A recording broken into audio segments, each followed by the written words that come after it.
તો અમદાવાદના ગ્રામ્ય પંથકમાં માતાજીની માનતાના નામે રૂપિયા ઉઘરાવતી બે મહિલાઓનો વિડીયો થયો છે વાયરલ। બંને ધંધુકા બરવાડા રોડ પર તગડી ગામ નજીક રાહદારીઓ વાહન ચાલકોને રોકીને રૂપિયા ઉઘરાવતી હતી। જો કે રાહદારીઓ છેતરપિંડીનો ભોગ બન્યા હોવાનું લાગતા સ્થાનિકોએ બંને મહિલાઓને ઝડપી પૂછપરછ કરતા ભાંડો ફૂટ્યો। મહિલાઓ રોડ ઉપર ઊભા રહી લોકો પાસેથી માતાજીની બાધાના નામે રૂપિયા પડાવતી હતી। જો કે જાગૃત નાગરિકે મહિલાઓની પૂછપરછ કરતા બંને રોડ પરથી નાસી છૂટી હતી।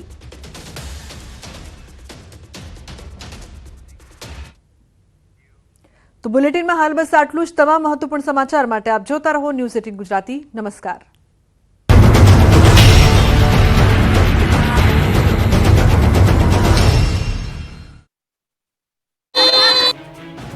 આ વિરોધના દ્રશ્યો છે ગાંધીનગરના। ટેટ પાસ ઉમેદવારોએ પોતાની જૂની માંગોને લઈને ફરી એકવાર ગાંધીનગર ગજવ્યું હતું। રાજ્યભરમાં ટેટ પાસ ઉમેદવારો ગાંધીનગર પહોંચ્યા। વિદ્યા સહાયકોની જગ્યાઓ વધારવા માટે જીવરાજ ભવન ખાતે ધામા નાખ્યા। પોસ્ટરો સાથે ઉમેદવારોએ સૂત્રોચ્ચાર કરી હલ્લાબોલ કર્યો। ઉગ્ર વિરોધ પ્રદર્શન કરી પાટનગર ગજવ્યું। ધોરણ 1 થી 5ની વિદ્યા સહાયકમાં જગ્યા વધારવા માંગ કરાઈ। ધોરણ 1 થી 5માં 10,000 જેટલી ભરતી કરવામાં આવે તેવી માંગ કરી।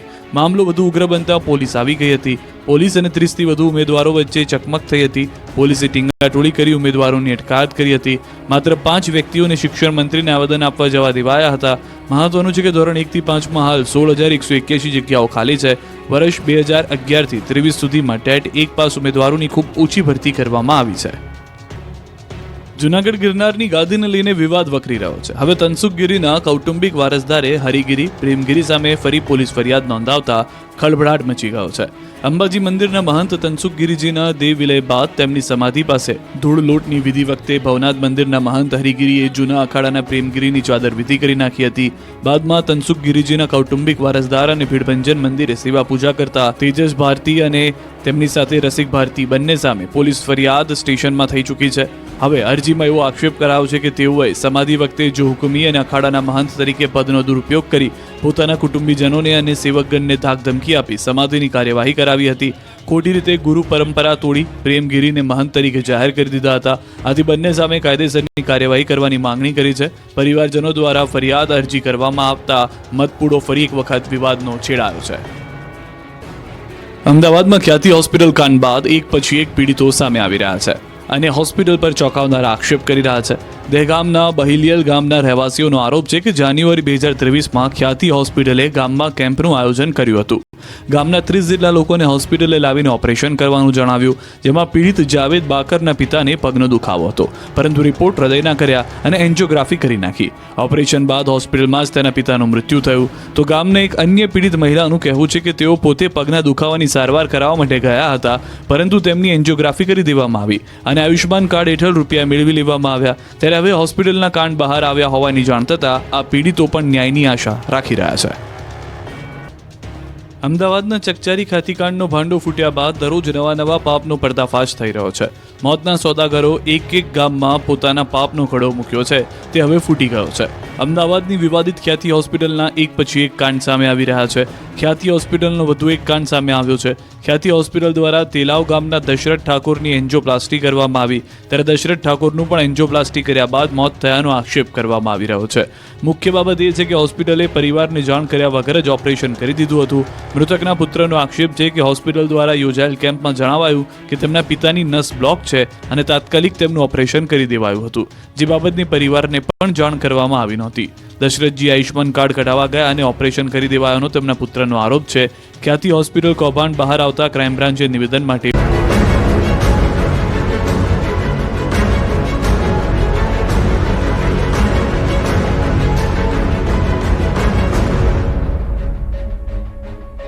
નમસ્કાર, આપ જોઈ રહ્યા છો ગુજરાતની number 1 news channel news 18 Gujarati. આપણું ગુજરાત સાથે હું છું સિદ્ધાર્થ ધોળકિયા। મહત્વના સમાચારથી શરૂઆત।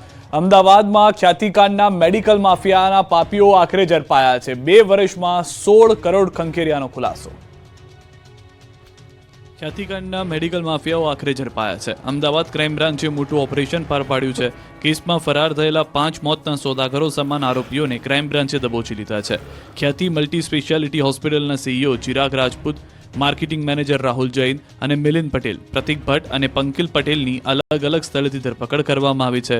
આ ચંડાળ ચોકડી મધ્ય ગુજરાતના ફાર્મ હાઉસમાં છુપાઈ હોવાની માહિતી હતી, જેમાં ચિરાગ ખેડાથી જ્યારે રાહુલ અને મિલિંદને ઉદયપુરથી ઝડપાયા છે.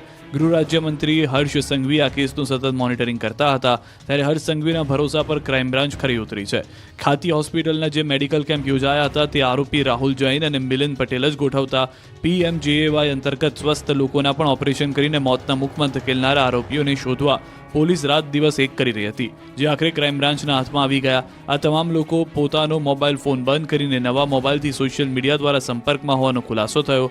આરોપીઓને હાલ અમદાવાદ ક્રાઇમ બ્રાન્ચ લઈ આવવામાં આવ્યા છે અને તેઓની પૂછપરછ કરવામાં આવી રહી છે. તેઓ કઈ રીતે ભાગ્યા હતા અને તેમણે કોને મદદ કરી હતી તે અંગેની તપાસ કરવામાં આવી રહી છે. જોકે આ કેસમાં હજી પણ 3 આરોપીઓ ભૂગર્ભમાં હોવાથી હજી તેની શોધખોળ કરવામાં આવી રહી છે. ખ્યાતિ હોસ્પિટલ કાંડમાં કુલ 9 આરોપીઓ સામે ગુના નોંધાયા છે, જેમાંથી અત્યાર સુધીમાં 6 આરોપીઓ પકડાઈ ગયા છે. આ કેસમાં સૌપ્રથમ ડોક્ટર પ્રશાંત વજીરાણીની ધરપકડ કરાઈ. હવે વધુ 5 આરોપીઓ ઝડપાયા, જ્યારે 3 આરોપીઓ હજી પણ વોન્ટેડ છે, જેમાં મુખ્ય કાર્તિક પટેલ વિદેશમાં છે, જ્યારે 2 આરોપી કોઠારી અને પટોલિયા ભારતમાં જ છે. જોકે આ બંને માફિયાઓ ભૂગર્ભમાં ઉતરી ગયા છે. ધોરાજીના રોડ બનાવતા કોન્ટ્રાક્ટરે લોકોના હાડકા ભાંગવાનો કોન્ટ્રાક્ટ લીધો. રાજકોટના ધોરાજીમાં કોર્પોરેશન અને રોડના કોન્ટ્રાક્ટરના બુદ્ધિનું દેવાળું ફૂક્યું. ધોરાજીના લોકોને ખરાબ રોડથી છુટકારો તો અપાવ્યો, પણ રોડ બનાવ્યા બાદ લપસણી માટી નાખી છાંટી જાણે રોડ બનાવતા કોન્ટ્રાક્ટરે લોકોના હાડકા ભાગવાનો કોન્ટ્રાક્ટ લીધો હોય તેવું લાગે છે. રાજકોટના ધોરાજીમાં વાહન ચાલકો માટે કાદવવાળો રસ્તો પરેશાન રૂપી બન્યો છે. આ સીસી રોડ બનાવ્યા બાદ તેના પર માટી નાખી પાણીનો છંટકાવ કરવામાં આવતા કાદવના ઢગલા થઈ ગયા, જેથી અવરજવર કરતા લોકો આ રોડ પર લપસી જાય છે. રોડ બની ગયાના 12 દિવસ બાદ પણ કોન્ટ્રાક્ટર દ્વારા માટી સાફ નથી કરાઈ, જેથી આ રીતે લોકો લપસી રહ્યા છે. ત્યારે સ્થાનિકો કહી રહ્યા છે કે રોડ તો બની ગયો, પણ હવે માટી ક્યારે હટશે તે જોવાનું રહ્યું. ઠંડી જામતા તસ્કરો બન્યા બેફામ. 4 શહેરમાં મચાવ્યો તરખાટ. પ્રેમિકા સામે વટ પાડવા પાગલ પ્રેમી બન્યો ચોર. ઠંડીમાં રાત્રે જાગતા રહેજો, નહીં તો ઘર ખાલી થઈ જશે, કેમ કે શિયાળો જામતા જ જાણે તસ્કરોનો ધંધો જામી ગયો હોય તેવું લાગે છે. સુરતથી લઈ અમદાવાદ સુધી તસ્કરો બેફામ બન્યા છે. સુરતમાં તો હવે મંદિરને પણ તસ્કરો છોડતા નથી. ઓલપાડના કુડસર ગામે તસ્કરે એક મંદિરને નિશાન બનાવ્યું. સમૂહ વસાહત ખાતે આવેલ શિવ મંદિરમાં ચોરી કરી હતી. મંદિરમાં પ્રવેશી દાનપેટી તોડી રોકડની ચોરી કરી. 3 મહિના અગાઉ પણ આ જ મંદિરમાં ચોરી થઈ હતી. તો સુરત પોલીસે એક એવા ચોરની ધરપકડ કરી જે પોતાની પ્રેમિકાનું ભરણ પોષણ કરવા ચોરીના રવાડે ચડ્યો. ચોરીના ગુનામાં પોલીસે 3 ગેંગના કુલ 9 શખ્સોની ધરપકડ કરી. આરોપીઓ પૈકી કિશોર અમદાવાદથી પરિણીતાને ભાગાડી સુરત લાવ્યો હતો. આર્થિક સંકળામણ હોવાથી ગુજરાન ચલાવવું મુશ્કેલ બનતા તેણે વાહનોની ચોરી શરૂ કરી. પોલીસ તપાસમાં સામે આવ્યું કે સુરતમાં પાંડેસરા, અલથાણ, ઉધના, સરથાણા અને મહારાષ્ટ્રમાં ફરિયાદ નોંધાયેલી છે. 3 ગેંગના સભ્યો સાથે મળીને ચોરીની ઘટનાને અંજામ આપતા હોવાનો ખુલાસો થયો છે. આ તરફ મહેસાણામાં દરગાહમાંથી દાનપેટીની ચોરી થઈ. મહેસાણાના દિતિયાસન ગામ વિસ્તારની દરગાહમાંથી તસ્કરો ઉઠાવી ગયા દાનપેટી. દાનપેટીમાંથી અંદાજે 20,000 રોકડની ચોરી થઈ. 2 અજાણ્યા શખ્સો વિરુદ્ધ નોંધાઈ ફરિયાદ. વડોદરાના યાકુતપુરા વિસ્તારમાં તેલના વેપારીની દુકાન બહાર ધોળા દિવસે ચોરીની ઘટના બની. દુકાન બહાર પાર્ક કરેલા મોપેડમાંથી 3 લાખની રોકડ રકમની ચોરી થઈ. વેપારીની નજર ચૂકવી ગઢિયો મોપેડની ડેકીમાંથી રોકડ લઈ ફરાર થઈ ગયો. અમદાવાદમાં તો ચોરોએ હદ પાર કરી નાખી. શિવરંજની 4 રસ્તા પાસેની મોતી પાર્ક સોસાયટીમાં ચોરી કરી. એક ઘરમાંથી 5 AC, CPU અને કોપર પાઇપ કેબલની ચોરી કરી. ટેટ પાસ ઉમેદવારોએ ફરી ગાંધીનગર ગજવ્યું હતું. સૂત્રોચ્ચાર કરતા પોલીસે કરી હતી ટીંગાટોળી. આ વિરોધના દ્રશ્યો છે ગાંધીનગરના. ટેટ પાસ ઉમેદવારોએ પોતાની જૂની માંગોને લઈને ફરી એકવાર ગાંધીનગર